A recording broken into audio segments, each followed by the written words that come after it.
જોઈ રહ્યા છો આરપી ગુજરાત ન્યૂઝ રાજકોટ જિલ્લામાં એસઆઈઆર અંતર્ગત થયેલી કામગીરી અંગે જિલ્લા કલેક્ટરની પત્રકાર પરિષદ યોજાઈ। આવો જાણીએ જિલ્લા કલેક્ટર ડોક્ટર ઓમપ્રકાશે શું જણાવ્યું। સૌને નમસ્કાર। આપ બધાને જાણ હશે કે ભારતના ચૂંટણી પંચ નવી દિલ્હી દ્વારા 27/10/2025 થી સ્પેશિયલ ઇન્ટેન્સિવ રિવિઝન જે છે એટલે કે ખાસ સઘન સુધારણા કાર્યક્રમની જાહેરાત કરવામાં આવી છે। તારીખ 4 નવેમ્બર 2025 થી 14 ડિસેમ્બર 2025 દરમિયાન તમામ જેટલા પણ ઇનોમરેશન ફોર્મ હતા આનું સમયગાળો નક્કી કરવામાં આવ્યું છે।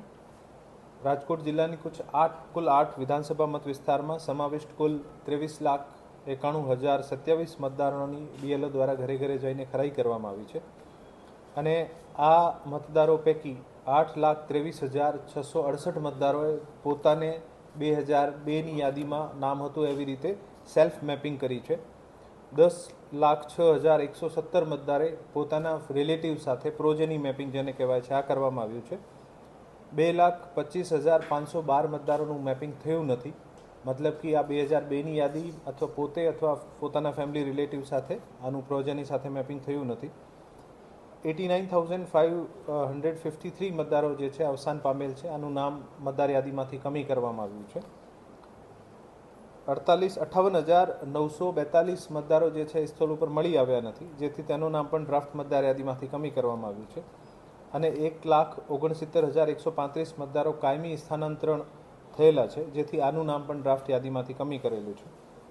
10,736 મતદારો ડુપ્લિકેટ હતા, આને કારણે આનું નામ કમી થયું છે અને 7,304 અન્ય મતદારો છે જે બીએલઓ ગમે તેમ રીઝન ઉપર ગયા હશે અને બીએલઓ દ્વારા ના પાડી હશે અથવા સહકાર નહીં આપ્યો હશે અથવા ફોર્મ ફાડી દીધા, અમુક પણ કિસ્સાઓ બન્યા હશે, તો આ તમામના પણ નામ કમી કરવામાં આવે છે।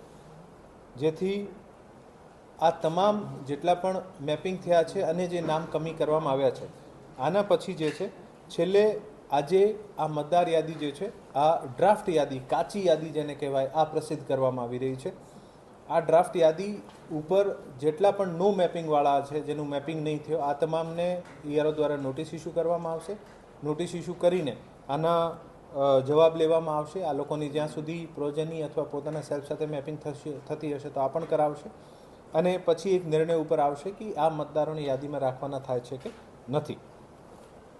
આ સંપૂર્ણ પ્રક્રિયા પારદર્શક રહે, સંપૂર્ણ પ્રક્રિયામાં દરેક સ્ટેક હોલ્ડર્સ શામિલ રહે અને દરેકનો સુઝાવ પણ લેવામાં આવે। આ ઉદ્દેશ્યથી અત્યાર સુધીમાં રાજકીય પક્ષો સાથે કુલ 5 મિટિંગો કરવામાં આવી છે અને દરેક વખતે રાજકીય પક્ષો દ્વારા જે પણ સૂચન કરવામાં આવ્યા છે આ સૂચનોને અનુસરીને આપણી કામગીરીને વધુ ઇઝી અથવા વધુ ફ્રેન્ડલી બનાવવાની કોશિશ કરી છે। આજે 19 ડિસેમ્બર 2025ના દિવસે જે ડ્રાફ્ટ મતદાર યાદી છે, મુસદ્દા મતદાર યાદી છે, આ તમામ 8 વિધાનસભાનો જે છે આની જાહેર કરવામાં આવી છે। આ મતદાર યાદીને આપ કલેક્ટર કચેરી, તમામ મતદાર નોંધણી અધિકારી શ્રી, મામલતદાર કચેરી, મદદનીશ મતદાર નોંધણી અધિકારીની કચેરી અને નિયુક્ત મતદાન મથકો આ તમામ જગ્યા ઉપર જોઈ શકાશે। સાથે સાથે આ મતદાર યાદી જે છે આ સીઓ ગુજરાતની વેબસાઇટ પર ઉપલબ્ધ છે। રાજકીય પક્ષોને પણ, જે મેં અગાઉમાં પારદર્શિતાની વાત કરી એવી રીતે રાજકીય પક્ષોને પણ એક યાદી આપવામાં આવી છે જે ડ્રાફ્ટ યાદી છે। સાથે સાથે જે વ્યક્તિઓના, જે મતદારોના નામ કમી થયા છે, જે એબસેન્ટ હતા, શિફ્ટ હતા અથવા ડેથ થઈ ગઈ હતી, આ તમામની યાદી પણ દરેક રાજકીય પાર્ટીને આપવામાં આવી છે, જેથી આ લોકો આમાં આનું નામ ટ્રેસ કરી શકે અને જે લાગતું હોય કે ખરેખર આ શિફ્ટ પરમાનન્ટલી નહીં થયા અથવા આ પ્રક્રિયા દરમિયાન એબસેન્ટ હતા પરંતુ આ અહીંયાના જ વોટર છે તો ફરીથી પોતાનો ફોર્મ રજૂ કરીને નવી જે ફાઇનલ મતદાર યાદી આપણી ફેબ્રુઆરીમાં પબ્લિશ થશે આમાં પોતાનું નામ ઉમેરી શકાશે। BLA મિટિંગ દરેક કક્ષાએ થઈ છે અને જ્યારે આ ફાઇનલી એબસેન્ટ, શિફ્ટ અને ડેથ વોટર્સ જેનું નામ કમી થવાનું હતું ત્યારે પણ તમામ BLAsને, તમામ પોલિટિકલ પાર્ટીઝના જે બૂથ લેવલ એજન્ટ છે આને પણ આ યાદી આપવામાં આવી છે અને ખૂબ જ બહોળી પ્રસિદ્ધિ કરવામાં પણ આવી છે। હવે પછી આજે 19 ડિસેમ્બરથી લઈને 18 જનવરી 2026 સુધી કોઈ પણ નવા ફોર્મ હોય, હક દાવા અથવા વાંધા અરજી જે છે આ કરી શકાશે। તારીખ 19/12/2025થી લઈને 10 ફેબ્રુઆરી 2026 સુધી નોટિસનો તબક્કો રહેશે। નોટિસ ઇસ્યુ કરવી, ચકાસણી કરવી, સુનાવણી કરવાની આ તમામ પ્રક્રિયા આ દરમિયાન હાથ ધરાશે।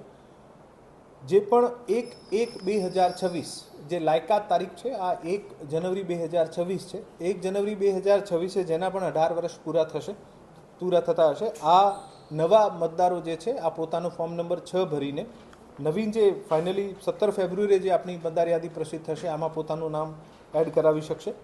ફોર્મ નંબર 7 જે છે આ રદ કરવા માટે છે. ફોર્મ નંબર 6 જે છે આ નવા નામ નોંધવા માટે છે. અને ફોર્મ નંબર 8 જે છે કોઈ પણ ચેન્જીસ કરવાના હોય આપને સુધારા વધારા સરનામું બદલવા માટે આને માટે ફોર્મ નંબર 8 છે. આ તમામ પ્રક્રિયા કરીને 10 ફરવરી 2026 સુધી તમામ વાંધા સાંભળીને આનું નિરાકરણ કરીને તારીખ 17 ફેબ્રુઆરી 2026ના દિવસે આપણે ફાઇનલ મતદાર યાદી જે છે આને પ્રસિદ્ધ કરીશું. અને જે પણ મતદારોએ આ પ્રક્રિયા દરમિયાન કોઈ પણ સંજોગોમાં જે સ્થળ ઉપર નહીં હોય પોતાનું નામ બીજી જગ્યા હતા અને કામ કમી થઈ ગયું હોય અથવા 18 વર્ષના થતા હોય નવું નામ ઉમેરવાનું હોય સરનામું બદલ્યું હોય જે પણ સંજોગ હોય આ તમામને વિનંતી કરું છું કે વધુમાં વધુ જ્યારે પણ આપને નો મેપિંગવાળાને નોટિસ મળે અથવા જે નવો આપનું નામ ઉમેરવા અથવા કોઈ ચેન્જીસ કરાવવાનો હોય ઝડપથી કરાવીને જેવી રીતે આપ SIRની પ્રક્રિયામાં સહયોગ આપ્યું છે એવી જ રીતે આપ આ ફાઇનલ જે મતદાર યાદી પબ્લિશ થશે આમાં પોતપોતાનો સહયોગ આપશો એવી મને આપ સાથે અપેક્ષા છે. વધુ સમાચાર માટે જોડાયેલા રહો આરપી ગુજરાત ન્યૂઝ રાજકોટ.